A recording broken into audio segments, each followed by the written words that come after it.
Hey guys, Nick here, and welcome to the Omniverse of Nick and the next Transformers story. What if Megatron absorbed the fusion cannons? With all that said, be sure before we begin to smash the like button and subscribe to the Omniverse of Nick, and check out the About tab and homepage so you don't miss anything for the Omniverse's future. With that all said, let's begin.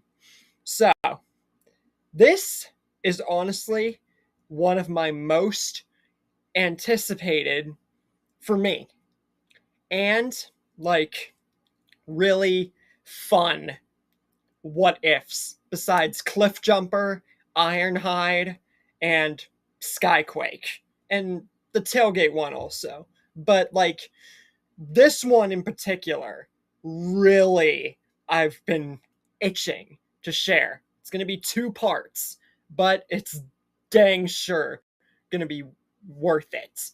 Now, in the original, we know that Super Optimus returned and was healed by Smokescreen just before he could pass the Matrix on.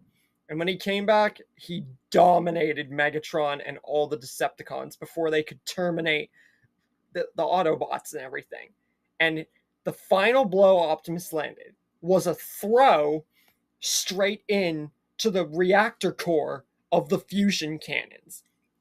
Now, ever since I watched that episode more than once, thought has occurred to me, what if he actually absorbed the power and fuel from the fusion cannons? What would happen, and how strong would he become, or would he die? Spoiler alert, the former is not going to happen. So let's begin. We open up with Optimus returning and dominating. But when he throws Megatron in, Megatron doesn't just fall into pain and just complete, peril and agony. At first he does, but the fusion cannons emit a different kind of energy, and it's starting to focus its way in to Megatron inside the reactor core. Now, Optimus, he's not realizing this because all the Autobots are retreating after that because, the humans are about to lay siege to Kaon, or, Dark Mount, New Kaon, whatever you frick you want to call it. Megatron, he starts actually actively absorbing, half not knowing about it, but also half consciously aware of it, absorbing and actively pulling the actual energy from the reactor core and the fusion cannon energy into himself. And then the fusion cannons and everything, just as the humans lay siege to Darkmount, it explodes. But specifically in the whole chamber of the reactor core. And a dark green, ominous, shadowy Megatron walks out. Starscream looks at this and he cannot believe what he is staring at. Megatron is illuminated by a dark green aura, and his eyes are no longer red, and they're not even purple. As a matter of fact, the only thing that is purple is his insignia, his Decepticon chamber, like where Spark is. And it's seen that Megatron used the might of Dark Energon within him to help him pull in the energy from the fusion cannon and actively absorb it as his own being. So now we have a far more dangerous version of Megatron on our hands, with both Dark Energon, but mainly the fusion cannon energy. And it's just, he looks terrifying. And he roars and powers up as Darkmount and Kaon are just all gone, Megatron is seen, even though the Nemesis is, like, still in the sky there. All the Decepticons, like, get out of Dodge.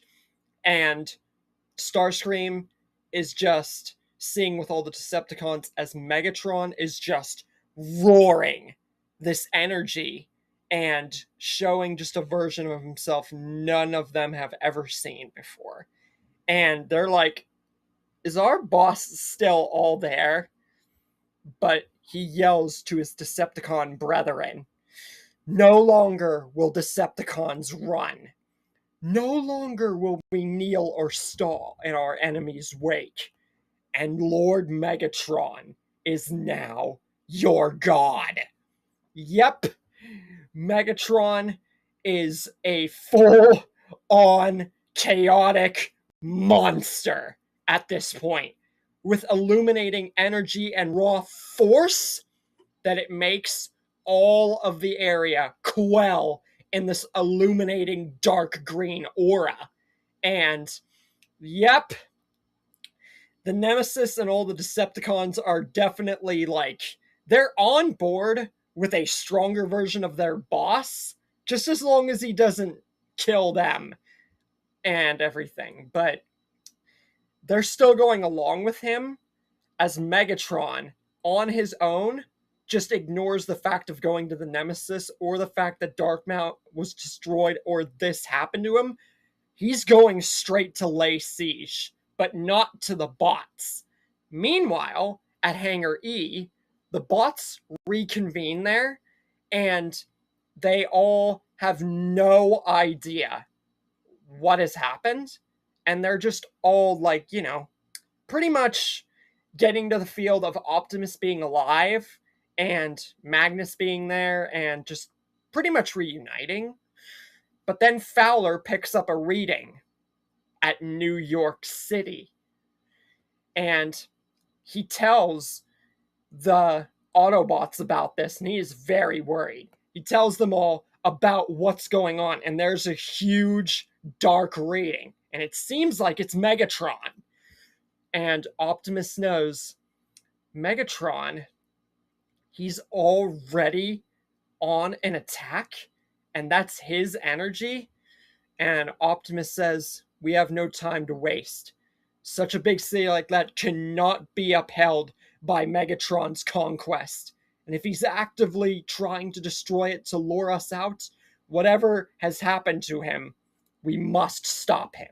So the Autobots get ready to wage war and protect New York as the dark green and dark energon illuminating monstrous furious ferocity of this new Megatron completely decimates New York City with the Decepticons at his helm. Will the bots be able to destroy or even uphold this Megatron and the Decepticons in this timeline? Or are the bots just actively screwed when we get to next time on the